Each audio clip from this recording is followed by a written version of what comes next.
Hi, it's Nicole for Bella Boulevard, and I'm jumping back into my monthly memory keeping series, working my way through the My Life 365 collection.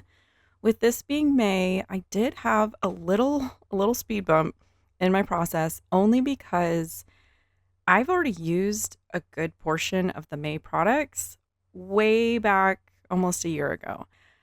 And back then, I had not considered doing month in review yet. So I wasn't being frugal with the options. So I pulled everything out. I've got enough here that I think I'm going to be okay. And then I love pulling in the Bella Besties B-sided paper series because it gives me an opportunity to bring in more color, mix up the patterns, and kind of stretch that monthly paper selection, if that makes sense. To get started, I went ahead and cut the remaining cut aparts that I had left. I've been trying to use the 3x4 card that says hello and then the name of the month on each of these layouts. And I've been varying if I'm going vertical or horizontal with my stripes, just kind of where the mood is, or if I want to do something different. As a reminder, I am using the same base sketch each month and doing a little bit of modifications based on how many photos I have, what I want to do, that kind of thing. So I pulled out March and I pulled out February. Both of those are vertical orientations, but they were still a little bit different in the sense that March went all the way to the outer edges. February had some like breathing room on those outer edges. So I wanted to kind of take a peek at them and just see how I had worked the paper and the photos in those previous layouts. I will link them down in the description box so you can find those as well. And before I cut into this second sheet, I wanted to make sure I wasn't cutting into any cut aparts that I thought I might still want to have. But I loved these rainbow hearts that were on the back side. And then the other patterns for May are that really pretty multicolored stripe. And then we've got the floral pattern. I'm going to kind of go to my scraps from the Bella Besties first and just see if there's anything that I've already cut into that I think would kind of match with these papers. I try to mix up the patterns a little bit to give it a little bit of, variety. So I'm going to pull more paper than I need. This is something I do a lot. I'm going to pull a lot of paper and make decisions as I go along. My strips here are, I believe, 3 inches wide. And then for the majority of my photos, I put them in Photoshop, crop them to a little bit smaller than 3x3s, so I have a little bit of a border. And then while I'm in the software, I go ahead and put the date directly on top of the photos so that I can kind of correlate that with my journaling when I get to that point. Now, I want to have a little bit of a border above and below my layout. So I cut the strips to, again, 3 inches wide to about 11 inches tall, and some of them were not full 11-inch tall scraps. So I just cut them in half, and I'm going to make sure that the bottom edge and the top edge lines up to my margins, and the gap in the middle will be covered by my photos. I like to work my way from one side to the next, and I put the paper and the photos down at the same time. You can kind of see here that not everything is lining up perfectly. And so by doing each column individually, I can make sure that the next paper or the next photo is kind of covering up anything that doesn't line up perfectly. And once everything is down, I can do a final kind of cleanup trim on the edge and everything looks great. From there, you can't tell that there's any gaps in the back.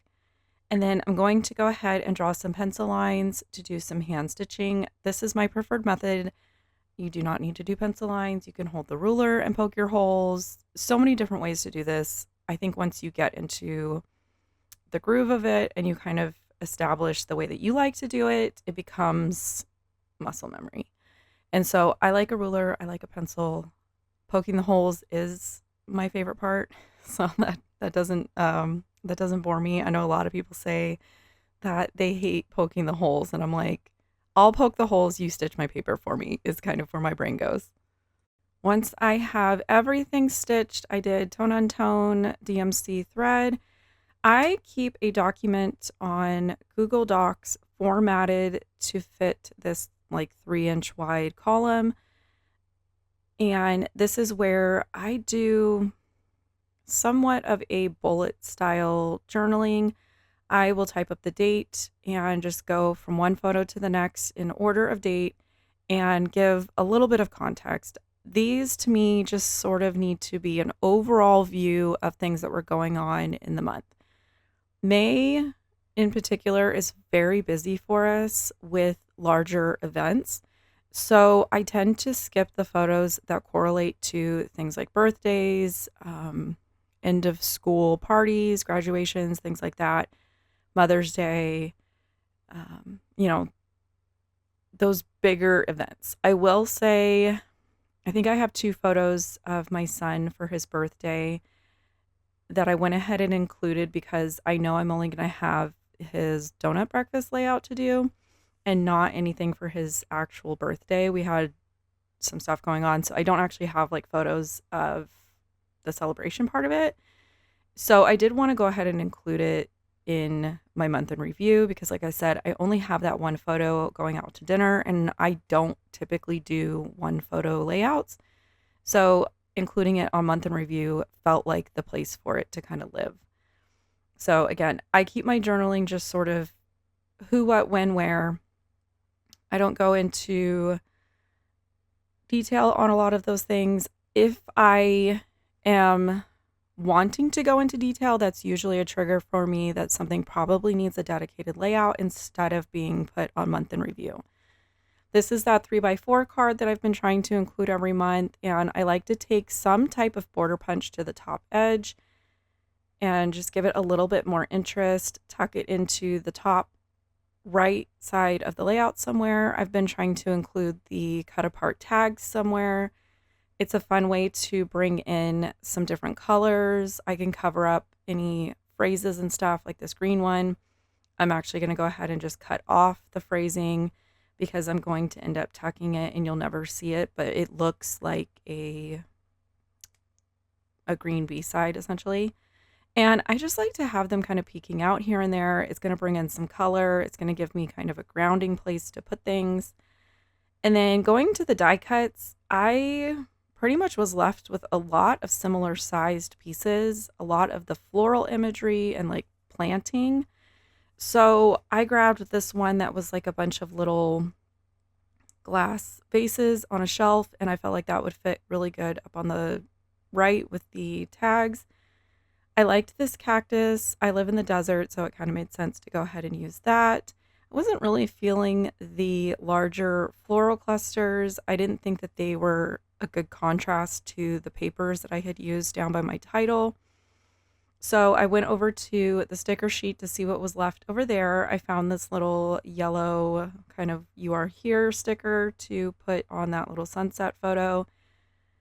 I found a phrase to go ahead and add that said "real life." So I went ahead and put that with the "Hello May" tag.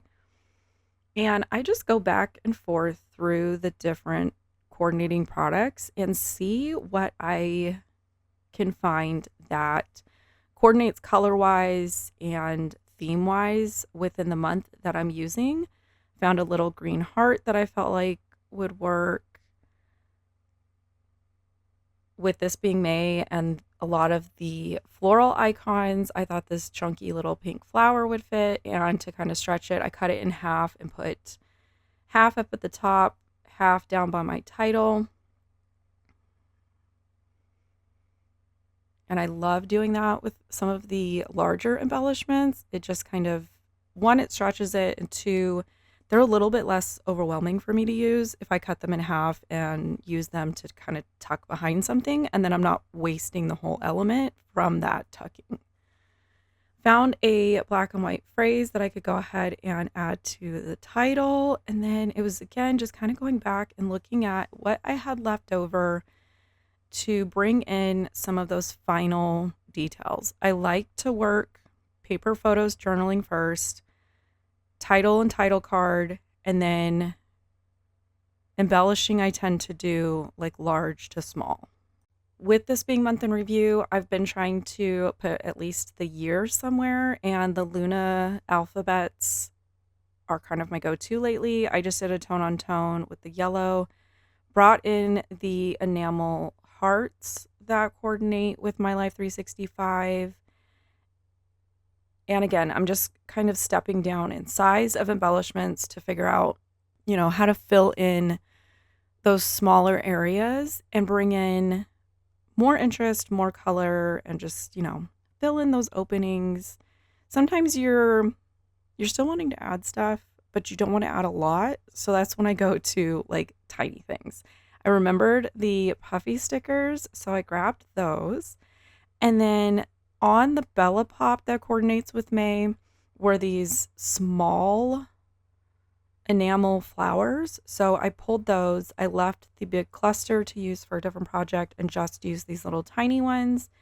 And then that was it for my May month in review.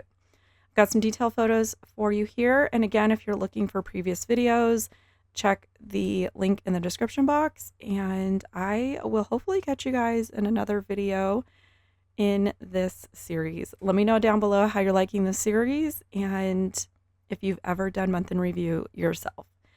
Until next time, bye.